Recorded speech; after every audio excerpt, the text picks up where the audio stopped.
이번 시간에는 사회 패러다임과 교육 환경의 변화에 대해서 좀 살펴보겠습니다.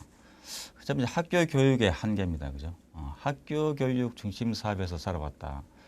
학교 교육이라는 것은 사실 삼국시대부터 우리는 태학이라는 뭐 수도에 학교가 있었고 해서 전국의 뭐 인재들을 모아서 교육을 했다는 그런 그 역사적인 기록도 있죠. 그죠? 그래서 사실은 이 학교가 뭐 동양이든 서양이든 이 학교라는 것이 그 지역 사회에 어떻습니까? 인재를 육성하는 아주 중요한 기관이었습니다.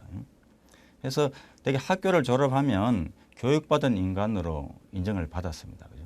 그래서 지금부터 뭐 한 50년, 40년 전만 하더라도 그 농촌 같은 경우는요, 한 지역에 한 대학에 들어가는 사람이 한두 명밖에 없었습니다. 그죠? 그래서 이 대학교에 들어가면 이렇게 그 마을 입구에 이렇게 플래카드가 걸리고 뭐 그럴 정도로 또 뭐 그 지역의 기관장이 그 학생에게 자금도 주고 뭐 이런 정도로 정말 이 학교에 들어가는 사람이 그렇게 많지 않았습니다. 그죠? 근데 지금은 어떻습니까?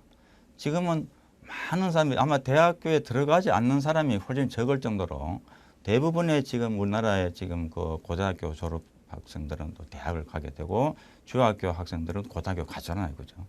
저희들 가고.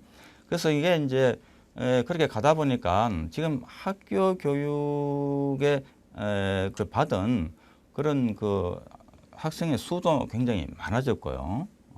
좋습니다. 그죠? 그렇지만 그 학생 수가 많아졌다는 게 중요한 게 아니라 지금 가장 큰 문제는 뭐냐면 워낙에 사회적인 변화가 굉장히 빨리 변하고 있습니다. 그죠? 변하다 보니까 그 변화에 학교 교육에 따라가기 어렵다는 겁니다. 그죠? 그래서 아마 여러분들도 다 아시다시피 우리가 어떤 새로운 정부가 들었을 때마다 어떻습니까? 교육에 대한 교육의 개혁에 대해서는 계속 변화를 시켜왔습니다. 그죠? 그렇지만 결국 학교 교육의 한계는 그걸 다 커버하지를 못했습니다. 그죠? 자, 이런 부분들이 사실은 점점 더 어떻습니까? 점점 더 가면 갈수록 앞으로 또 학교 교육의 한계점이 점점 더 많이 드러난다는 겁니다. 그죠? 그래서 지금 이제 뭐 보게 되면 뭐 학교에서도 뭐 자유학기제를 한다, 진로 체험을 한다, 다양한 그런 그 사회적인 요구를 좀 수용하기 위해서 노력은 하지만 그게 한계가 있다는 겁니다. 그죠?